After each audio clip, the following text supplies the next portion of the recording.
तो राधे राधे बच्चों, मैं हूं हृदय एससीजी इंस्टीट्यूट से और आज बेटा इंपॉर्टेंट टॉपिक होने जा रहा है आपका excretion system in human being. तो इस पर वीडियो बन गई रह गई थी। बाकी के जितने भी टॉपिक है बेटा रेस्पिरेशन या ट्रांसपोर्टेशन, उनकी मैंने वीडियो जो है डिस्क्रिप्शन बॉक्स में डाल दूंगा, वहां से देख सकते हैं। बहुत अच्छे से डिटेल में समझाया हुआ है।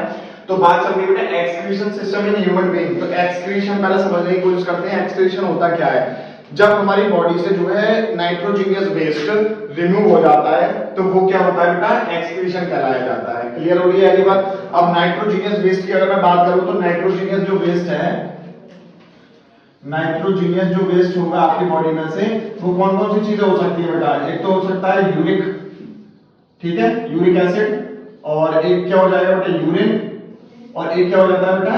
यूरिया। ठीक है, तो यूरिया का फॉर्मूला आप देख रहे हो बेटा क्या होता है? NH2CO NH2। ठीक है, तो इनकी फॉर्म में क्या होता है? जो भी चीजें हैं, जो नाइट्रोजनियस वेस्ट है, वो इनकी फॉर्म में क्या है? हमारी बॉडी से बाहर होता है।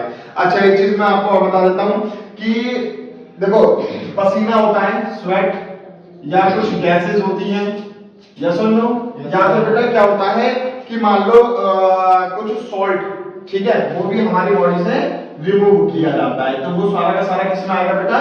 नाइट्रोजनियस वेस्ट ही एक तरह से, और क्या नाम है जो है किसमें आ रहा है? वो एक्सक्रीशन के अंदर आ रहा है।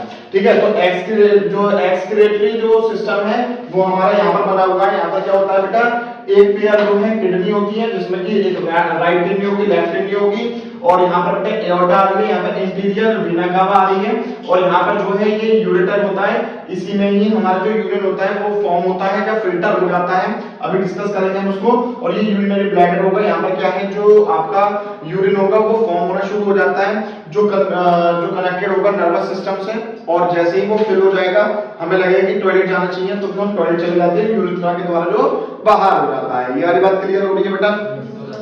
अगर मैं बात करूं कि भाई क्या नाम है जो है जो यूरिन है, क्वेश्चन आपका यही बनता है कि हाउ यूरिन प्रोड्यूस, क्या बनता है बेटा? How urine produce. तो ये क्वेश्चन जो है कई बार आ चुका है और बोर्ड में बहुत ज्यादा इंपॉर्टेंट है, तो इस पे ये लॉन्ग क्वेश्चन में आएगा हमेशा।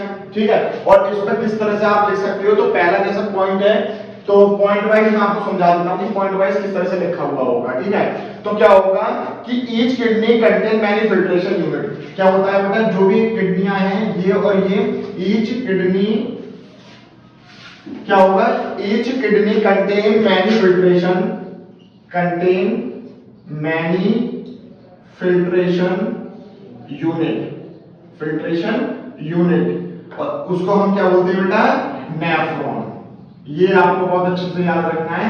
क्या होगा कि जो किडनियां हैं हमारी दोनों, वो दोनों की दोनों क्या करती हैं बेटा? मैनी फिल्ट्रेशन यूनिट कंटेन करती हैं। ठीक है, और उनको ही हम क्या बोलते हैं? नेफ्रॉन बोलते हैं। ठीक है, अब जरा नेफ्रॉन के बारे में पढ़ लेते हैं कि नेफ्रॉन क्या होते हैं। तो नेफ्रॉन क्या होता है बेटा? Nephron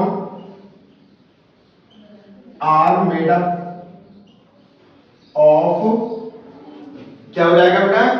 made up of cluster of thin walled, cluster of thin walled capillaries, capillaries. ठीक है, देखो क्या होगा कि जो नेफ्रॉन होगा वो क्लस्टर होता है। किसका क्लस्टर होता है बेटा? थिन वॉल्ड कैपिलरीज का क्लस्टर होता है, और उसी को ही हम क्या बोलते हैं बेटा? Called glomerulus, glomerulus. ठीक है, तो ये आपको ध्यान देना है कि क्या होगा कि जो किडनियां होती हैं उनमें क्या है? ग्लोमेरुलस प्रेजेंट होगा। ग्लोमेरुलस कैसा बनता है हमारा? जब नेफ्रॉन का क्लस्टर होता है। ठीक है, मतलब क्लस्टर का मतलब बहुत ज्यादा भरमार होती है, और थिन वॉल्ड कैपिलरीज जो होती हैं उनकी कॉल्ड ग्लोमेरुलस। अब ये ग्लोमेरुलस क्या काम करेगा बेटा? ये एक तरह से ये एसोसिएटेड होता है किससे बेटा? It associated with cup like structure, cup like structure. ठीक है, बहुत इंपॉर्टेंट बात दिखाने जा रहा हूं कि it associated with cup like structure, और उसी को ही हम क्या बोलते हैं बेटा? गोमन कैप्सूल। क्या बोलेंगे बेटा? गोमन कैप्सूल।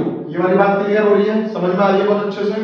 ठीक है, अब देखो क्या होगा कि एक पार्ट होता है या एक कैलो कंपोनेंट होता है जिसको हम रीनल आर्टरी बोलते हैं। क्या बोलते हैं बेटा? Renal artery. और रीनल आर्टरी क्या काम करेगी बेटा? पूरी जो ऑक्सीजनेटेड ब्लड होगा पूरी बॉडी से क्या करेगी? ऑक्सीजनेटेड ब्लड लेके आ जाएगी। ठीक है, कि renal artery bring the oxygenated blood to the kidney along with the nitrogenous waste. अब जैसे ही वो ऑक्सीजनेटेड ब्लड लेके आ रही है, ठीक है, और उसके साथ साथ जो है कुछ नाइट्रोजनियस वेस्ट भी आ जाता है। क्या क्या आ जाता है बेटा? यूरिया हो गया, यूरिक एसिड हो गया, और ये फिर क्या होगा बेटा? उसके साथ साथ जो है अदर सब्सटेंसेस भी आ जाते हैं। अब जो हमारे पास रीनल आर्टरी के द्वारा जो ब्लड आया हुआ है उसको फिल्टर होने की जरूरत पड़ेगी। तो क्या होगा कि जो ब्लड है वो get filtered through the glomerulus. अभी जो ग्लोमेरुलस है ना, रीनल आर्टरी ग्लोमेरुलस से एसोसिएटेड होता है, कप लाइक स्ट्रक्चर जिसको हम बोवन कैप्सूल बोलते हैं। अब क्या हो रहा था, मैं जो आपको बता रहा था कि रीनल आर्टरी जो होती है वो ऑक्सीजनेटेड ब्लड को क्या करती है? कैरी कर लेती है। उनके साथ जो है जितना भी हमारा नाइट्रोजनियस वेस्ट होगा वो क्या आ जाता है? साथ में आ जाता है। लेकिन अब जो नाइट्रोजनियस वेस्ट आया हुआ है उसको भी क्या नाम है? हमें प्यूरिफाई करना पड़ेगा, फिल्टर करना पड़ेगा। तो क्या होगा कि blood get filter through the glomerulus. जो ब्लड होगा जिसमें हमारे नाइट्रोजनियस वेस्ट थे वो क्या होना शुरू हो जाएगा बेटा? ग्लोमेरुलस के द्वारा फिल्टर होना शुरू हो जाएगा। And this filtrate enter the tubular part. और जो हमारे नेफ्रॉन, अब आप अगर नेफ्रॉन का स्ट्रक्चर देखोगे तो हमारे एक ट्यूबुलर पार्ट होता है जो कि इस तरह से होता है, बोवन कैप्सूल होगा, और एक इस तरह से बेटा एक ट्यूबुलर पार्ट आता है हमारा, ठीक है। वहां पर ये क्या होना शुरू हो जाएगा? एंटर होना शुरू हो जाएगा। Fluid now flowing in the tubular part is urine. जो फ्लूइड आया है वो क्या होगा? हमारा ट्यूबुलर पार्ट में जो आया हुआ है वो क्या होगा बेटा? यूरिन होगा, जो कि बाहर निकलना चाहेगा, ठीक है। Which get collected in collecting duct of nephron. और वो कहां पर कलेक्ट होना शुरू हो जाता है बेटा? कलेक्टिंग डक्ट में कलेक्ट होना शुरू हो जाता है। और कलेक्टिंग डक्ट के बाद क्या होगा? वो यूरेटर के द्वारा क्या हो जाएगा बेटा? बाहर आना शुरू हो जाएगा। यूरेटर ये आपको दिख रहा होगा, ठीक है। तो यूरेटर के द्वारा जो है वो कहां पर आ जाएगा? यूरिनरी ब्लैडर में आ जाएगा। और यूरिनरी ब्लैडर से जो है वो क्या हो जाएगा बेटा? यूरेथ्रा के थ्रू बाहर हो जाता है हमारी बॉडी से, ठीक है। तो ये कुछ इंपॉर्टेंट पॉइंट थे। और एक चीज और है बेटा कि जो हमारी बॉडी होती है वो 180 लीटर, हमारी जो बॉडी होती है बेटा वो 180 लीटर क्या है? जो पानी होता है, वाटर होता है, उसको क्या करती है? फिल्टर करती है। लेकिन सिर्फ और सिर्फ इसमें से 2 लीटर जो है वो क्या हो जाता है बेटा? एब्जॉर्ब कर लिया जाता है बॉडी के द्वारा, ठीक है। तो ये फैक्ट है कि 180 लीटर जो होगा वो जो वाटर होगा वो फिल्ट्रेट होता है डेली का डेली, ठीक है, डेली का डेली। और जिसमें कि 2 लीटर जो है वो एक्सक्रीट कर लिया जाता है, ये रीअब्सॉर्ब करके बाहर निकाल दिया जाता है। ये क्या हो जाता है बेटा?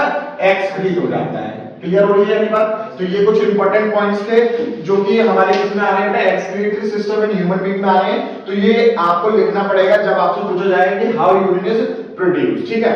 तो ये इस पर वीडियो थी। बाकी की अगर यहाँ तक बेटा आपको अच्छे से समझ में आ गई हो तो लाइक करें, कमेंट करें, शेयर करें और चैनल को सब्सक्राइब कर लें।